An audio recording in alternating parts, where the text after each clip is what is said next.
Congress party के senior leader Gaurav Vallabh ने party से इस्तीफा दे दिया है। गौरव वल्लभ ने कहा कि पार्टी का कोई बड़ा लीडर या फिर हलीफ जमात का लीडर सनातन के खिलाफ बयान देता है तो पार्टी खामोश हो जाती है। वो सरमायाकार जो बेरोजगारों को रोज़गार फराहम करते हैं उनके खिलाफ इल्ज़ामात लगाए जाते हैं। मुझे इन बातों से तकलीफ़ हुई और मैं अपनी तकलीफ़ को उन्होंने कहा है कि पार्टी के सदर के सामने भी रखा है। उनका ये भी कहना था कि पार्टी बेराह हो चुकी है। तो ठीक पहले कांग्रेस छोड़ना क्या कारण रहा सर आपका? देखिए, मैंने जो हमारे राष्ट्रीय अध्यक्ष आदरणीय मल्लिकार्जुन खड़गे साहब कांग्रेस के जो हैं जी, उनको एक पत्र लिख के मेरे दिल की सारी भावनाएं उसमें व्यक्त कर दी।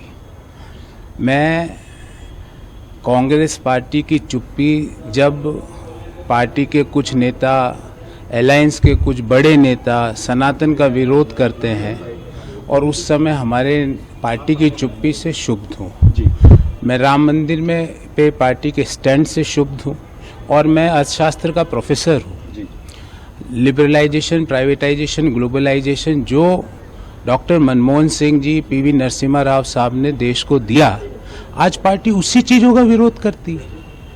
हम देश में वेल्थ क्रिएटर्स का सुबह शाम गालियां देते हैं उनको, जो बिजनेस करके रोजगार उत्पन्न करते हैं उनको गालियां देते हैं।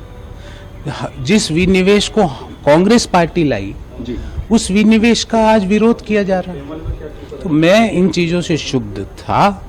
मैंने पार्टी के प्लेटफॉर्म पे भी ये कई जगह बात उठाई और मेरे विस्तार से ये सारी चीज़ें अपने पत्र में लिखी। सर एक